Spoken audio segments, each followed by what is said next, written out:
Third wave भी और थोड़ा ज़्यादा बढ़ सकता है। अब बच्चों का टीकाकरण नहीं हुआ तो वो वल्नरेबल हो गए। वैक्सीनेशन और वैक्सीनेशन, ये वैक्सीनेशन है जो हमें बचाएगा। और प्रेग्नेंट वुमेन्स के लिए तो यही है, अच्छा डाइट मेंटेन करें। ये वेव आना कम हो जाएंगी, रुक जाएंगी। भारत को कोरोना मुक्त करना है तो हमें 90 करोड़ लोगों को वैक्सीन लगानी है। ये बहुत बड़ा पेंडेमिक हुआ था, क्योंकि एक बड़ा अगर वायरस घर ले आएगा उसको तो लक्षण नहीं होगा, उसको नहीं पता चलेगा। लेकिन अगर हमने दरवाजा खोल दिया तो वो तो अंदर आएगा ही। इसमें कुछ वेरिएंट्स ऑफ कंसर्न होते हैं, कुछ वेरिएंट्स ऑफ इंटरेस्ट होते हैं। जब कोविड के केसेस कम हो गए थे तो लोग ऐसे मिले और ऐसी देर तक हाथ मिलाया जैसे पिछले कुंभ में बिछड़े थे और इस कुंभ में जाके मिले।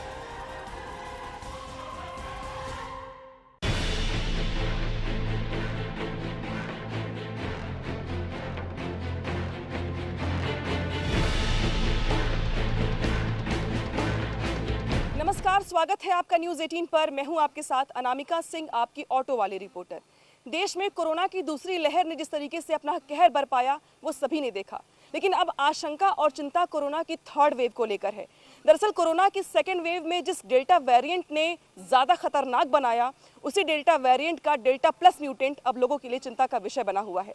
ऐसे में ये आपकी और हमारी जिम्मेदारी है कि हम न सिर्फ लोगों को लापरवाही करने से रोकें, बल्कि ये भी बताएं कि उन्हें थर्ड वेव से पहले क्या करना है, कैसे करना है, वैक्सीन ज़रूर लेनी है, टेस्टिंग कब करवानी है और अपनी इम्यूनिटी को बूस्टअप करने के लिए और क्या करना है। ये सब बताने के लिए हमारे साथ जुड़ेंगे बहुत सारे हेल्थ एक्सपर्ट जो बताएंगे आपको कि इस थर्ड वेव से लड़ने के लिए आप कितना जागरूक हों और कैसे आगे बढ़ें। बताने के लिए हमारे साथ जुड़े हुए हैं बहुत सारे हेल्थ एक्सपर्ट्स जो अलग अलग डिपार्टमेंट से जुड़े हुए हैं और आपको ये बताएंगे कि आखिर कैसे आपको इस वायरस से लड़ना है। सबसे पहले मैं परिचय करवा दूं इनका। डॉक्टर जनरल प्रसाद है हमारे साथ जुड़े हुए, इसके बाद डॉक्टर वेद प्रकाश है, साथ ही इसके बाद हैं Shaili Awasthi ji, doctor Virendra Atam, doctor Suryakant and doctor Suruchi Shukla. शुरुआत प्रसाद जी मैं आपसे करूंगी।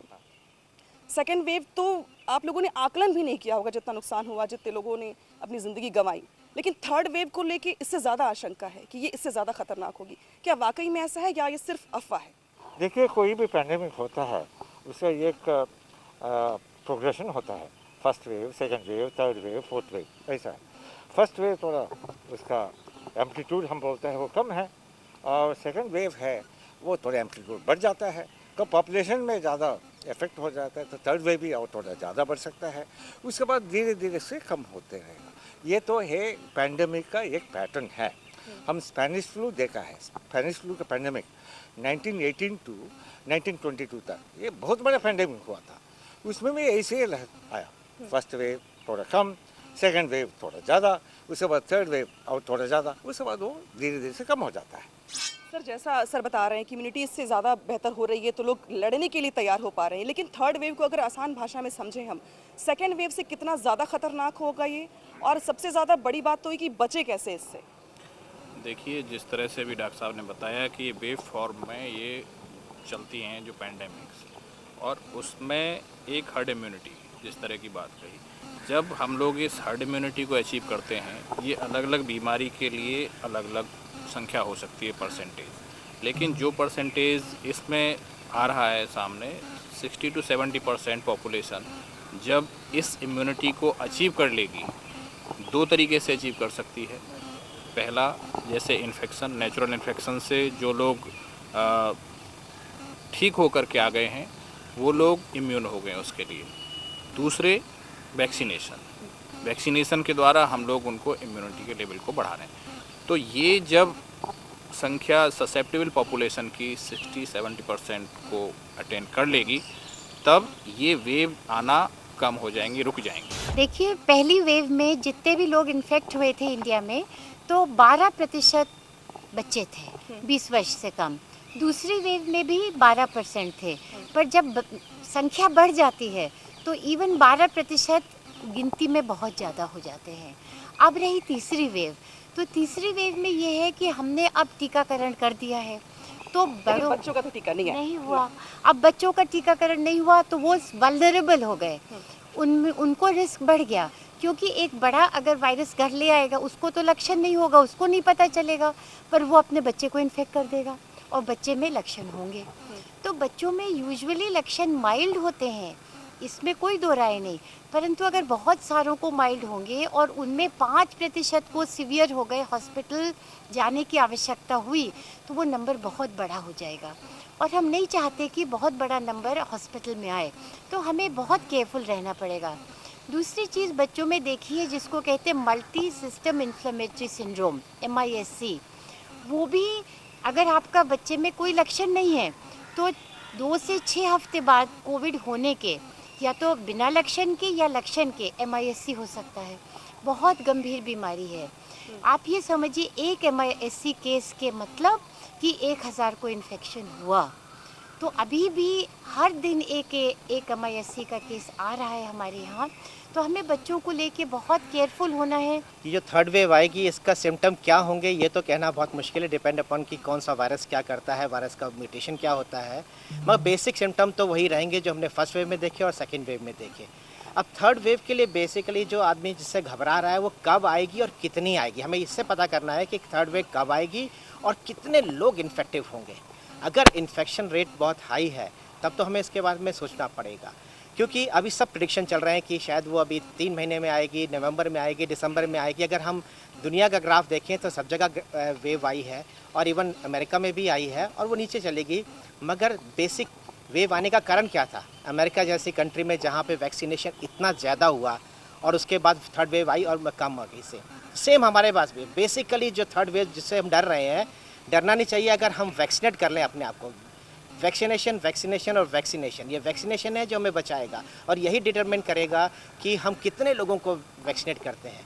दूसरी बात यह है कि कितने लोग इन्फेक्ट हो चुके हैं, कितने लोग प्रोटेक्ट हो चुके हैं और अबव ऑल हमारा बिहेवियर क्या है वायरस के प्रति, कि हम अपना मास्क लगाएं, सोशल डिस्टेंसिंग करें, भीड़ में ना जाएं और पर्सनल हाइजीन, ये बेसिक मूल मंत्र है। अगर इसको हमने फॉलो किया और वैक्सीनेशन लगाया, कोई भी वैक्सीनेशन चॉइस कुछ नहीं, जो अवेलेबल पहला अपॉर्चुनिटी है वैक्सीन लगाइए और वैक्सीन लगाइए। सवाल तो वैक्सीन पे भी उठ रहे हैं ना, तमाम लोग हैं जो शक कर रहे हैं या जिनके जहन में बहुत सारे सवाल हैं।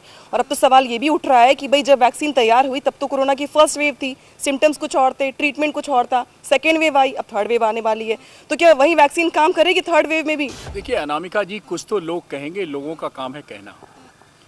आप ये जान लीजिए कि वैक्सीन में यानी डॉक्टर सूर्यकांत, मैं 3 तरह की वैक्सीन आपको बताता हूँ। एक वैक्सीन जो लग रही है पूरी दुनिया में और हमारे देश में, उसको मैं कहता हूँ बायोलॉजिकल वैक्सीन, जिसका लक्ष्य अभी बहुत दूर है। हमारे देश में अगर हर्ड इम्यूनिटी पैदा करनी है, भारत को कोरोना मुक्त करना है, तो हमें 90 करोड़ लोगों को वैक्सीन लगानी है। इसका मतलब है 180 करोड़ डोज, और वो हम तब लगा पाएंगे जब हम 90 लाख से 1 करोड़ के बीच में रोज़ वैक्सीन लगाएंगे। एक बात, इसके प्रश्न के उत्तर मैं बता दूंगा वैक्सीन के भी। दूसरी वैक्सीन हमारे पास खुद के पास है, वो वैक्सीन हम क्यों नहीं इस्तेमाल करते? उसको बिल्कुल नहीं छोड़ना है। बायोलॉजिकल वैक्सीन लग जाए तब भी और वैक्सीन ना लगे तब भी, जैसा प्रधानमंत्री जी ने कहा, दवाई भी और कड़ाई भी, अर्थात कोविड एप्रोप्रिएट बिहेवियर। हम घर से बाहर निकलें तो वैक्सीन मास्क लगा के निकलें, हम आपस में मिलें तो नमस्ते करें, हाथ ना जोड़ें। अभी देखा होगा जनवरी में नया साल आया और जब कोविड के केसेस कम हो गए थे तो लोग ऐसे मिले और ऐसे देर तक हाथ मिलाया जैसे पिछले कुंभ में बिछड़े थे और इस कुंभ में जाके मिले। तो ऐसा कृपया ना करिए, मिलने पे नमस्ते करिए। लेकिन और ये भी कह रहे हैं कि 150-2 महीने में थर्ड वेव आ जाएगी। क्या आप ये मानते हैं थर्ड वेव आ जाएगी? देखिए, थर्ड वेव आएगी नहीं आएगी, कितनी गंभीर होगी, ये सब हमारे ऊपर निर्भर करता है। अगर हम कोविड एप्रोप्रिएट बिहेवियर अपनाते रहेंगे, बाहर निकलने पे नमस्ते करते रहेंगे, हाथ धोते रहेंगे, 2 गज की दूरी बनाते रहेंगे, तो अगर कोविड वेव आए भी तो उसी तरह आएगी जैसे कोई दरवाज़ा खटखटाता है और खटखटा के हमने नहीं दरवाज़ा खोला तो चला जाता है, लेकिन अगर हमने दरवाज़ा खोल दिया तो वो तो अंदर आएगा ही। तो और तीसरी वैक्सीन और हमारे पास है, अभी गुलेरिया साहब के अनुसार भी अगर 1.5-2 महीने हैं या हमारे अनुसार भी 3 महीने हैं, किसी और के अनुसार, मैं समय के चक्कर में नहीं पड़ता हूँ, हमारे पास एक तीसरी वैक्सीन और है, वो है इम्यूनिटी की वैक्सीन। इम्यूनिटी की वैक्सीन भी हमें इस दौरान पूरी अपनी तैयारी रखनी है। अभी हमारे पास अगर हमारा लाइफ स्टाइल अच्छी इम्यूनिटी का नहीं है तो कृपया बदल दीजिए। आधा घंटा अपने शरीर को दीजिए, चाहे वॉकिंग से दें, चाहे योगा से दें, चाहे प्राणायाम से दें। डाइट में आप फास्ट फूड कल्चर को हटा दीजिए, भारतीय थाली को अडॉप्ट कर लीजिए, आपकी बढ़िया इम्यूनिटी हो जाएगी। 1.5-3 महीने के अंदर बहुत अच्छी लड़ाई लड़ेंगे आप। तो वैक्सीन, बायोलॉजिकल वैक्सीन जब मौका मिले तब लगवाइए, इम्यूनिटी अपनी बढ़ाते रहिए और कोविड एप्रोप्रिएट बिहेवियर अपनाते रहिए। कोई कारण नहीं है कि तीसरी वेव भयानक होगी। मैं इस थ्योरी को बिल्कुल नकारता हूं। अगर हम सब सहयोग कर लें तो तीसरी वेव आ सकती है, लेकिन हमें परेशान बिल्कुल नहीं कर सकते। जब ये 2019 में आया था, ये चाइना से जब वायरस निकला था, इसे हमने कहा था SARS-CoV-2।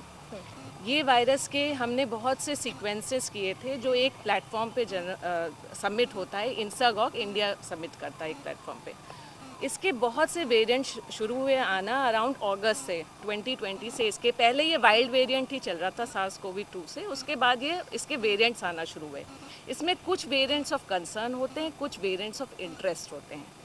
तो जब ये सबसे पहला हमारे पास वेरिएंट आया जिसको हम अल्फ़ा वेरिएंट कहते हैं, ये यूके वेरिएंट था, यूरोपियन वेरिएंट था। इसमें हमने बहुत देखा ये तेज़ी से स्प्रेड किया, एक आदमी से 2 से 2.5 आदमी को इन्फेक्ट किया। इसके बाद ये सेकेंड वेव जो सेकेंड वेरिएंट आया हमारा बीटा वेरिएंट आया। बीटा वेरिएंट वो south African variant. South African से थोड़ी इन्फेक्टिविटी और बढ़ी, 3 लोगों को इन्फेक्ट हुआ। देन केम रहा ब्राज़ील वेरिएंट जिसे हम P1 वेरिएंट भी कहते हैं, इससे इन्फेक्टिविटी और बढ़ी।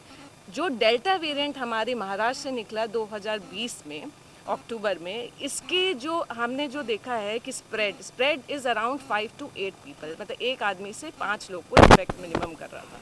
और जो डेल्टा प्लस हमारा आ रहा है, ये सारे जितने म्यूटेशंस हम देख रहे हैं वो एस स्पाइक जीनोम पे ही देख रहे हैं, SARS-CoV-2 पे।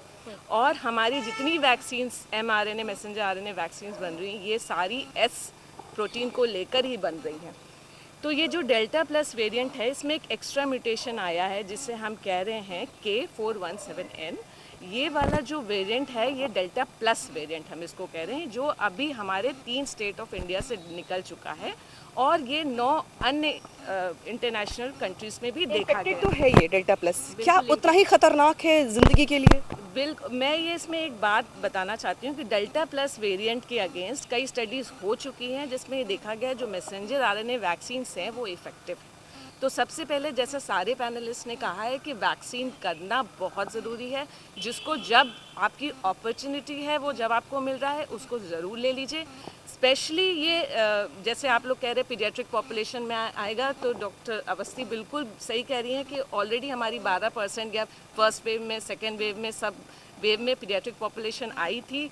तो ये आएगा, इन्फेक्शन आएगा। और अगर हम अपने जो एडल्ट पॉपुलेशन को वैक्सीनेट कर लें तो ये बच्चों तक नहीं जाए। मरने के चांसेस तो ये डिपेंड करता है कि आपकी इम्यूनिटी कितनी है। किसी भी वायरस इन्फेक्शन में कोई प्रेडिक्ट नहीं कर सकता। ये प्रेडिक्शन ये है कि ये वायरस कितना इन्फेक्टिव है, हमारी इम्यूनिटी कितनी सफिशिएंट है उसको टैकल करने के लिए। अगर हमारी इम्यूनिटी उतनी सफिशिएंट नहीं होगी तो डेफिनेटली इसके जो सीरियस इफेक्ट्स आएंगे। और अगर हमारी इम्यूनिटी अच्छी है और हम प्रोटेक्टेड हैं, जैसे कि हमने एक वैक्सीन लगाई हुई है, तो डेफिनेटली सीरियस इलनेस तो नहीं ही होगी। और तो जो भी डेल्टा वायरस अगर हम सोच रहे हैं जिसकी स्टडीज़ अभी बहुत कम हुई है, इन्फेक्टिविटी बहुत है, बहुत तेज़ फैलेगा। नंबर 1, ज़्यादा फैलना, ज़्यादा लोगों में जाना, ज़्यादा लोगों में जाना, इन्फेक्टिविटी बढ़ेगी, ज़्यादा लोग उसमें इन्वॉल्व होंगे, उसमें वो भी इन्वॉल्व होंगे जो प्रोटेक्टेड नहीं है, जिन्होंने वैक्सीन नहीं भी ली है, तो उनमें सीरियस इन्फेक्शन होगा। अगर एक बात है, अगर आपने वैक्सीन ली है तो आपको ICU की ज़रूरत शायद नहीं पड़ेगी। बच्चों को बचाने के लिए सबसे पहले तो पेरेंट्स अपने वैक्सीन ले लें, पेरेंट्स वैक्सीन ले लें। दूसरे बच्चों को, जैसा सब लोग बता रहे, कोविड अप्रोप्रिएट बिहेवियर, घर में रहना सिखाएं, हाथ क्लीन करना सिखाएं और उनकी इम्यूनिटी बढ़ाएं। उनके जो रूटीन इम्यूनाइजेशन है जो उनके मिलना चाहिए उसमें कोई नागा ना करें, जिसको हम कहते हैं रूटीन इम्यूनाइजेशन। टीकाकरण नहीं करवाया तो वो ज़रूर अभी करवा लीजिए। उससे भी क्या होता है कि एक चीज़ है इनेट इम्यूनिटी, वो इम्यूनिटी बढ़ेगी। तो अगर बच्चों की इनेट इम्यूनिटी बढ़ा दी हमने रूटीन इम्यूनाइजेशन से, तो संभवतः उसको कोविड की लड़ने की शक्ति भी प्रदान मिलेगी। देखिए, अगर हम इम्यूनिटी के डेवलपमेंट की बात करें, जैसे मैडम ने कहा इनेट इम्यूनिटी, ये जन्मजात इम्यूनिटी होती है। दूसरी इम्यूनिटी जिसको हम लोग जो जिस तरह से शरीर जब बच्चे का वायरस से, बैक्टीरिया से, फंगस से दो चार होता है तो फिर ये डेवलप होती है इम्यूनिटी। ये इम्यूनिटी जिन मरीजों में पहले बीमारी हो चुकी है, दोबारा हो चुकी है, उनमें ये इम्यूनिटी ज़्यादा डेवलप हो रही है। तो उनमें जो चांसेस हैं आगे गंभीर बीमारी होने के वो कम हैं उनसे जिनमें कि पहली बार बीमारी हो रही है। तो इस तरह से जो एक इम्यूनिटी का डेवलपमेंट है वो इसी तरह से चलता है। ये पब्लिक सस्पेशन तो ये नेचुरल है, क्योंकि लेकिन साइंटिफिक एविडेंस क्या है, वैक्सीन बहुत इफेक्टिव है। उसमें आईसीयू एडमिशन का नंबर है बहुत कम हो चुका है, फर्टिलिटी रेट तो कुछ भी नहीं उसमें, और प्रोटेक्शन बहुत ज़्यादा है। तो इसको वैक्सीन लगता है, कोई भी वैक्सीन हो। 4 टाइप्स ऑफ वैक्सीन है, एक तो है आरएनए बेस्ड, एक होता है, एक डेड वायरस होता है, एक स्पाइक प्रोटीन होता है, ये टेक्नोलॉजी अलग अलग होता है। लेकिन कोई भी वैक्सीन हो उसमें क्या होता है, 2 प्रकार की इम्यूनिटी डेवलप होता है। एक तो ह्यूमरल इम्यूनिटी बोलता है, एंटीबॉडी बेस्ड, और दूसरा है सेल मीडिएटेड इम्यूनिटी। ठीक है, ये दोनों इम्यून सिस्टम मिलजुल कर कम काम करेगा। प्रोटेक्शन ऑलमोस्ट इज 99%, उसमें कोई शक नहीं होना चाहिए।